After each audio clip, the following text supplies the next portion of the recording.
So welcome to the final of three review slides for the test. I'll keep it short, but just a reminder again, it's the study guide that is really the exhaustive list of what you need to make sure you do well on the test. This is more of me just kind of hitting some main points, hitting things that I think were kind of important from the lecture.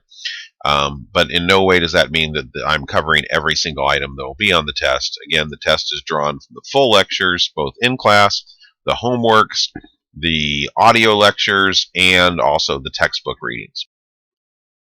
So we were talking about educational tests primarily, and I talked a lot about the various uses for educational tests, but again, we were talking about how we're using these tests in a practical setting, and the practical setting in this case being education. And that primarily we're using these tests to again try to predict performance and to also differentiate between high and low performers. And as such, since we're making decisions based on this test, bias in measurement is an issue. Males tend to outperform females on these types of tests broadly, most specifically, especially on any kind of nonverbal spatial recognition, but also in later grades, even math performance. Females or women, girls, will sometimes perform better on language skills, but that's less common, especially at educational levels. Usually we find those differences more in adults. We generally find ethnic differences, with white students performing better than African Americans. In fact, whites generally performing better than all other ethnic groups in the United States, with the exception of Asians, who tend to outperform on math. But gender and ethnic differences are actually smaller compared to cultural differences. Economically disadvantaged children tend to perform much worse than economically advantaged children. Poor language skills, behavioral differences, especially basically hyperactivity, or kids that are more likely to be less wanting to be in classrooms, all have a high predictive of, basically are highly predictive of doing poorly on these tests.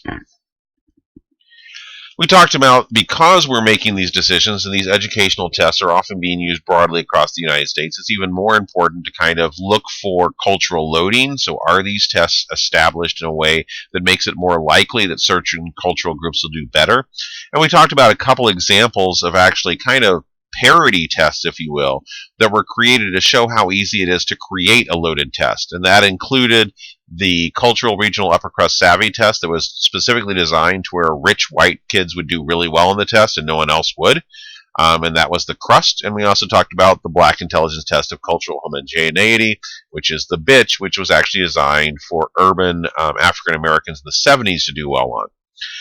Today, we basically are trying and continuing to try through revision and testing to make sure these tests are not necessarily culturally free. There's no way to completely remove culture from a test, but try to make sure that that's minimized.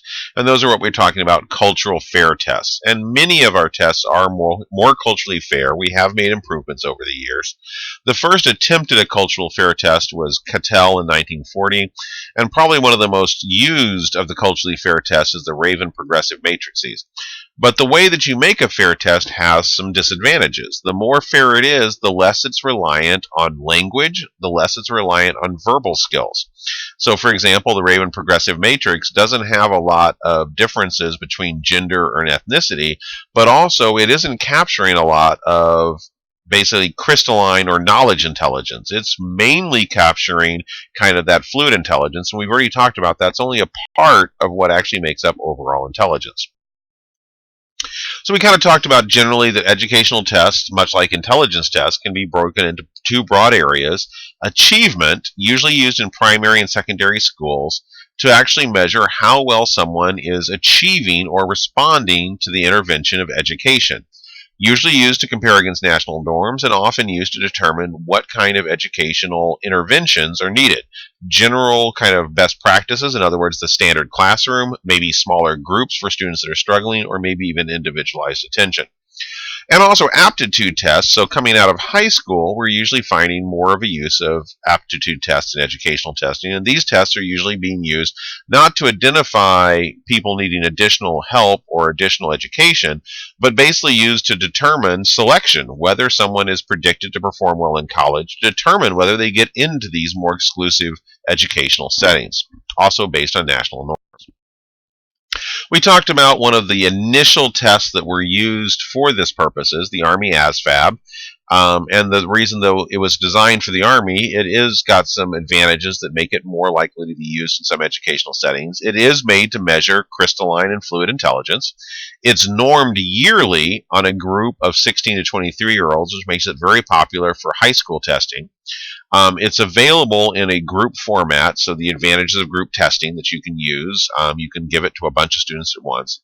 And it also has the Army Force Qualification Test built in, the AFQ2, which is a subtest used for recruitment purposes, in other words, determining whether someone or not would be likely to want to work in military service.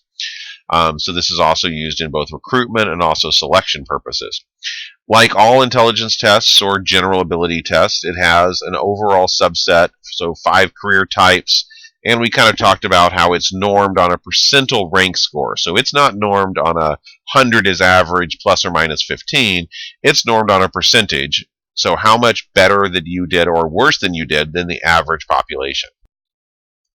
We also talked about preschool assessment, the fact that assessment pretty much starts very early on, and we talked about a few tests that are even used basically right at birth and early childhood to look for developmental problems. And most of these preschool assessments are basically focused at trying to create tests which can help identify not long-term prediction of adult functional intelligence or crystalline or fluid intelligence, but more specifically to simply identify either very gifted children or children that need early interventions.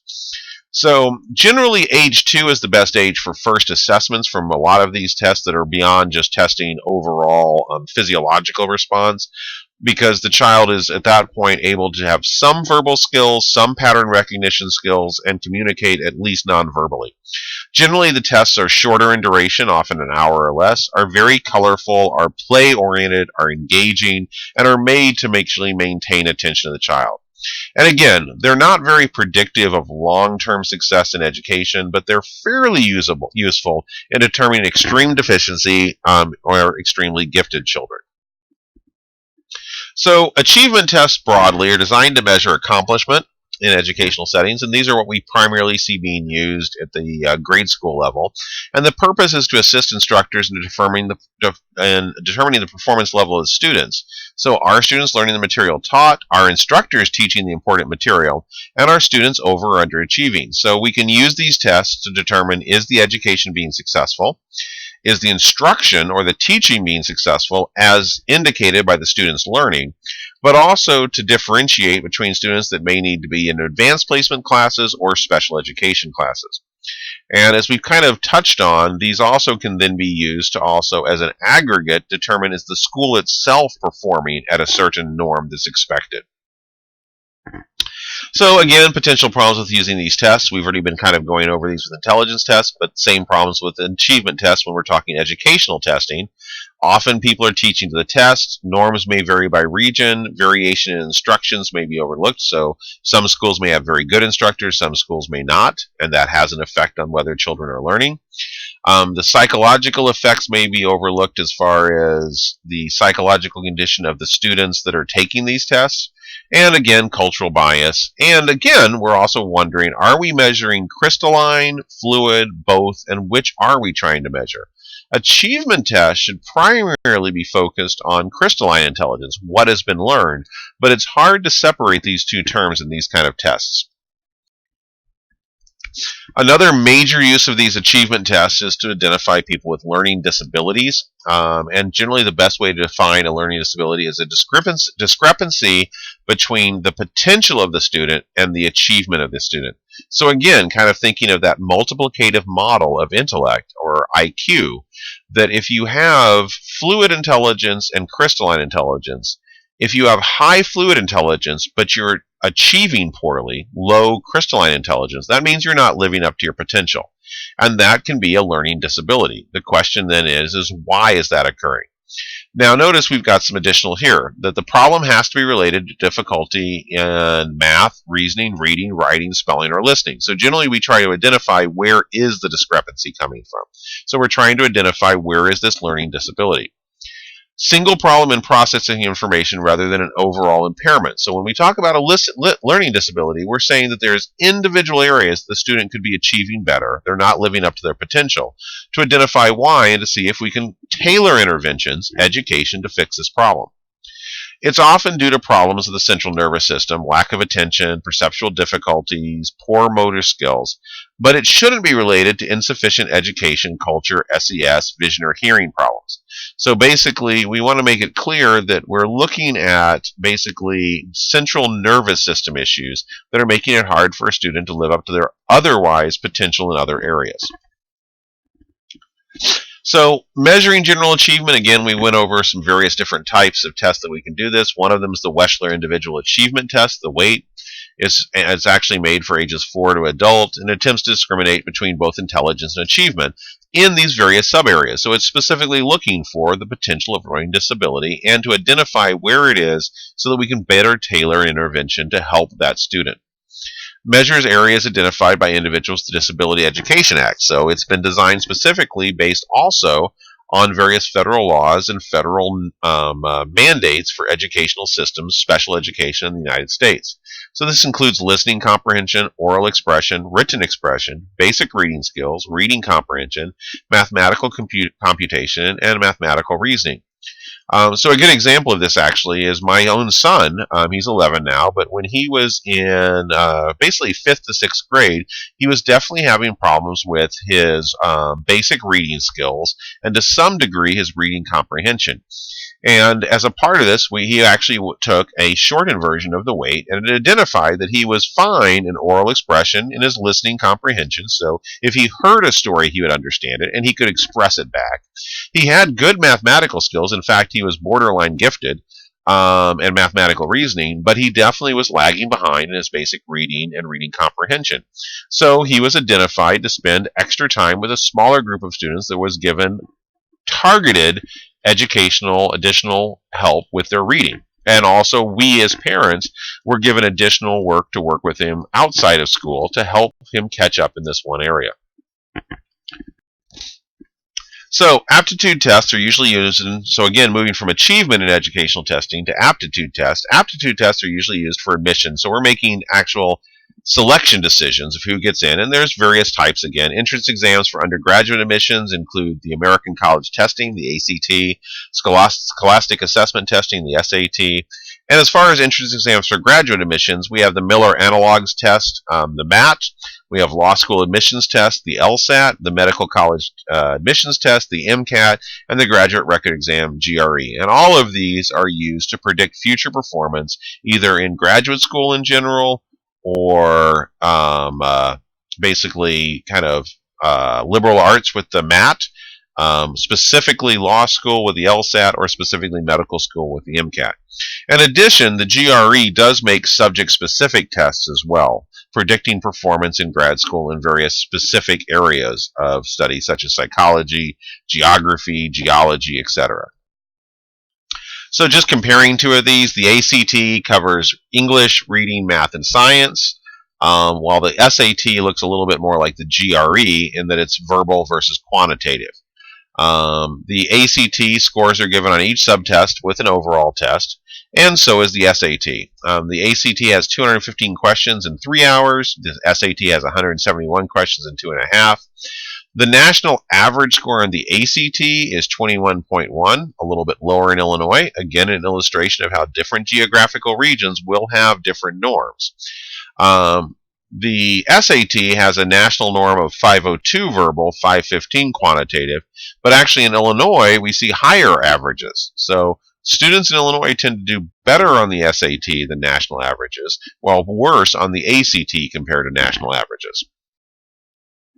So the big thing of why these tests are used is, though they're not perfect predictions, they do provide us information on approximate prediction, and there is a solid correlation between GPA, for example, and the SAT. And we see similar margins and similar relationships with both the GRE and the ACT. But I want you to look at these data points, and this is actually real-world data comparing about 1,000 students on their SAT scores weighted with high school GPA, the two main predictors of college performance, on college GPA. So generally we see that positive relationship, but you can definitely see there are some points where there was a very high score on the SAT, but that student actually has a pretty low GPA. And likewise, there's some people that were fairly low on their SAT scores who also had 4.0 averages. So there's definitely error here, but the advantage is by using these tests, we're more likely to be somewhat accurate than just chance at selecting students that are more likely to do well in these advanced educational settings. So criticisms of educational testing, once again, in general, people are somewhat have negative attitudes towards the weight and the amount of decisions being made by these tests. There is some question of how good they are at predicting long-term performance. There is some questions about how they may be misused and misrepresented, and a lot of questions about whether or not people are training students to do well on the test instead of actually teaching them the content information those tests are supposed to capture. So other issues include cheating, not just students, but also organizations. A lot of organizations actually determine how much funding they get by the number of students they actually either allow in at the college level or how well their students are doing in the testing in the grade school and high school level, which means there's a lot on the line in national funding, and it is not unheard of for organizations to cheat or allow their students to cheat to do better on this test. We also kind of talked about how the Flynn effect, that idea that overall, over time, people are doing better and better on these kind of standardized tests as more and more educational opportunities become available, is also found with these academic tests, meaning that we're needing to re-norm these tests fairly often. And finally, we talked briefly about the idea that there are other ways to measure assessment of education, and one of the big ones is portfolio assessment, and that is basically that a student prepares examples of all the work they have done in the various content areas, papers, assignments, written work, that they then put into a narrative or a folder, and that outside experts then grade that portfolio looking for the arc of their learning. And that this is another way for us to assess educational success.